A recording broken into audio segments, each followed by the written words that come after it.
नमस्कार दोस्तों, मेरा civil engineering learning and technology YouTube channel पे आपका स्वागत है। आज हम लोग ये वीडियो पे टोटल 20 क्वेश्चन को सॉल्व करने वाला है।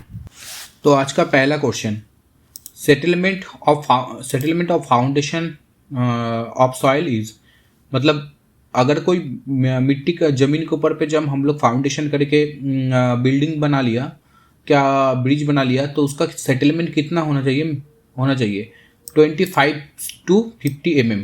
ठीक है, इसके ऊपर अगर चला गया तो हमारा वो स्ट्रक्चर फेल है। Next question, standard size of plywood, जो हमारा प्लाईवुड यूज़ करते हैं हम लोग, ठीक है, शार्टनिंग के लिए, तो प्लाईवुड का साइज कितना होता है 8 फीट to 4 फीट, ठीक है, मतलब 8 बाई 4 फीट का होता है। Next question, minimum steel bar इन स्लैब, मतलब स्लैब जो हम लोग स्लैब बनाता है ना, तो उसमें दो टाइप का रेनफोर्समेंट हम लोग यूज़ करते हैं। एक होता है मेन बार, एक होता है डिस्ट्रीब्यूशन बार। ठीक है, मेन बार हमेशा कहाँ रहता है, नीचे रहता है मेन बार, और डिस्ट्रीब्यूशन बार हमेशा ऊपर में रहता है। ठीक है, तो स्लैब में 12 mm बॉटम, ठीक है, और 10 mm टॉप में। ठीक है, 12 mm बॉटम मतलब मेन बार पे हम 12 mm से नीचे हम लोग यूज़ नहीं कर सकते हैं, और टॉप बार में मतलब डिस्ट्रीब्यूशन बार पे 10 mm से नीचे हम लोग बार को यूज़ नहीं कर सकते हैं।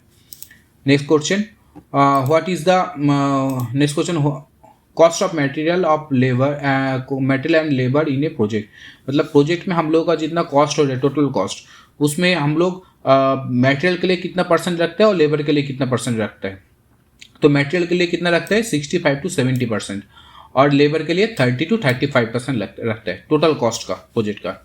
Next question, what is the grade of mild steel, mild steel का ग्रेड कितना होता है। माइल्ड स्टील मतलब अब जैसे ये एक वीडियो है, इसमें भी आप देख सकते हैं, पिछले भी वीडियो में। माइल्ड स्टील मतलब ये ऐसा स्टील बार है, ठीक है, जिसके ऊपर में कोई ग्रिप नहीं रहता है। ठीक है, सॉलिड जिसको बोलते हैं हम लोग, सॉलिड बार। तो उसका ग्रेड क्या रहता है Fe250। ठीक है ना। Next question, motor ratio of cover block, cover block हम लोग कहाँ पे यूज़ करते हैं। कवर ब्लॉक हम लोग जहाँ पे हम लोग कंक्रीट होता है ना, तो कंक्रीट का जो ये जो रेनफोर्समेंट होता है, रेनफोर्समेंट और जो शटर होता है, ठीक है, रेनफोर्समेंट और जो शटर होता है, उसका बीच में हम लोग कवर ब्लॉक को प्रोवाइड करते हैं। बाहर से जो जैसे बारिश, आंधी तूफान, इससे बचाने के लिए, रेनफोर्समेंट को बचाने के लिए हम लोग कवर ब्लॉक को यूज़ करते हैं। ठीक है, तो इसका रेशियो क्या होता है 1:3। नेक्स्ट क्वेश्चन, क्या है, slump of concrete pump is, मतलब जब हम लोग पंप करते हैं, कंक्रीट को क्या करते हैं, पंप करते हैं ना नीचे से। ठीक है, जैसे मान के चलिए 10 फ्लोर क्या 20 फ्लोर का कोई बिल्डिंग बन रहा है, ठीक है, क्या कोई ऊंचा में ब्रिज बन रहा है, ठीक है, तो उसमें हम लोग क्या करते हैं ना, पंप बिठाता है कंक्रीट का। ठीक है, तो गाड़ी ऐसे पंप का गाड़ी लगा रहता है, ठीक है, तो पंप का गाड़ी ऐसा लगा रहता है, और इधर पे आके कंक्रीट डालता है दूसरा, मतलब टीएम पे आके, तो ऐसा हम, और ये क्या है ना, ये हमारा पंप होता है। ठीक है, तो जो पंप करता है हम लोग, तो इसमें, तो उस टाइम हम लोग का कंक्रीट का स्लैब कितना रहना चाहिए 80 to 100 mm। ठीक है, 80 to 100 mm। Next question, slope of staircase, ये जो हमारा स्टेयरकेस होता है ना, स्टेयरकेस मतलब ये जो हमारा स्टेयर होता है, ठीक है, स्लोप ऑफ स्टेयरकेस मतलब ये जो हमारा स्लोप, ये जो स्लोप है हमारा, ये स्लोप कितना होना चाहिए। एज पर क्या लिखा है, एज पर IS 456 का अनुसार 2000, मतलब IS 456 2000 का अनुसार क्या होना चाहिए 25 to 40 डिग्री। ठीक है, 25 to 40 डिग्री होना चाहिए। ये क्या होना चाहिए, ये जमीन है, और इसमें क्या होना चाहिए 25 to 40 डिग्री होना चाहिए। Next question, value of 1 bag cement, sorry volume होगा ये, ठीक है, वॉल्यूम होगा ये, वॉल्यूम ऑफ 1 बैग सीमेंट। तो एक बैग सीमेंट का वॉल्यूम कितना होता है 0.0347 क्यूबिक मीटर। ठीक है, और 1.23 CFT। ठीक है, next question, size of hook of angle. ठीक है, साइज ऑफ हुक एंगल मतलब क्या है, ये जैसे हमारे पास मान के चलिए एक रिंग है, ठीक है, एक रिंग है, ठीक है, तो रिंग पे हम लोग जो ये हुक प्रोवाइड करते हैं ना, ऐसे प्रोवाइड करते हैं, ये हुक प्रोवाइड करते हैं, तो ये हुक का साइज और एंगल कितना होना चाहिए।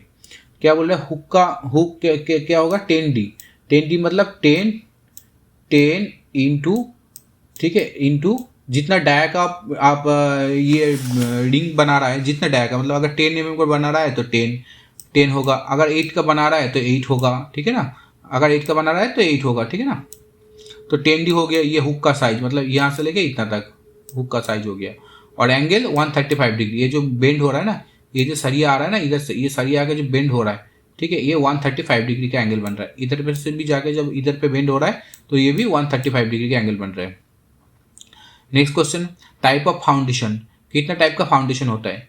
एक होता है शैलो फाउंडेशन और दूसरा क्या होता है? Deep foundation. शैलो फाउंडेशन हम लोग किसको बोलते हैं? जैसे जिसका डेप्थ शॉर्टर होगा, ठीक है, डेप्थ गहराई कम होगा एंड देन विड्थ, ठीक है, मतलब चौड़ा पे ज़्यादा होगा, ठीक है, चौड़ा ज़्यादा होगा और क्या होगा? डेप्थ कम होगा, ठीक है, उसको हम लोग शैलो फाउंडेशन बोलते हैं।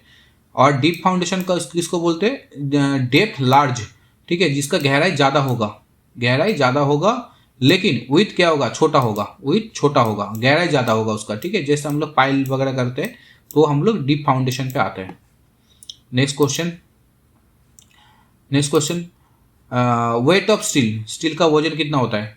d²/162 kg पर मीटर, ठीक है, d²/162 मतलब जिसका मतलब मान के चलिए मान के चलिए हमारे पास 10 mm डाया का सरिया है, ठीक है, तो क्या होगा? 10 इंटू 10 बाई 162 ये कैलकुलेशन करके जितना आएगा ये हमारा 1 kg का निकलेगा, ये वो भी 1 मीटर पे 1 मीटर पे निकलेगा ये, ठीक है। और अगर मेरे को 1 फीट में निकालना है तो हम लोग ये d²/153, ठीक है, सेम होगा 10/10/53 हो जाएगा इस जगह पे, ठीक है ना।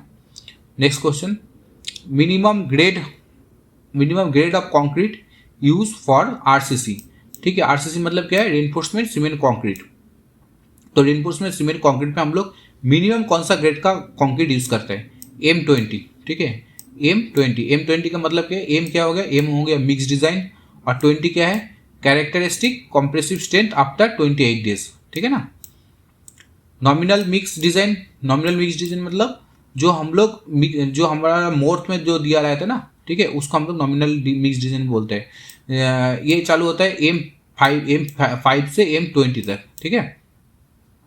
तो इसको कुछ मैं बोल दे रहा हूँ, ये आप प्लीज नोट डाउन कर लीजिए। जैसे M5 का होगा 1:5:10, ठीक है, 1:5:10 मतलब 1 क्या होगा? 1 होगा हमारा सीमेंट, ठीक है, पहले आएगा सीमेंट, उसके बाद आएगा सैंड, उसके बाद आएगा एग्रीगेट, ठीक है ना। तो इसको प्लीज नोट डाउन कर लीजिए आप। M5 का होगा 1:5:10, M7.5 का होगा 1:4:8, M10 का होगा 1:3:6, M15 का होगा 1:2:4 और M20 का होगा 1:1.5:3, ठीक है। ये हो गया हमारा नॉमिनल मिक्स डिजाइन है, मतलब M5 से M20, उसका बाद जो आएगा वो हमारा मिक्स डिजाइन पे आता है। Next question, compressive strength of brick का कॉम्प्रेसिव स्ट्रेंथ कितना होता है? नंबर एक फर्स्ट क्लास ब्रिक का 105 kg पर स्क्वायर मीटर, ठीक है। Next question, initial setting time of concrete. Initial setting time मतलब क्या है? जहां से हमारा कंक्रीट सेटिंग होना चालू हो रहा है, ठीक है, जहां से हमारा कंक्रीट सेटिंग होना चालू हो रहा है जो टाइम से, ठीक है, इसको हम लोग इनिशियल बोलते हैं। और फाइनल सेटिंग टाइम क्या है? जहां पे पहुंच के हमारा कंक्रीट मतलब सेट हो गया, ठीक है, इसके बाद हम लोग कंक्रीट को कुछ नहीं कर सकता है, ठीक है ना।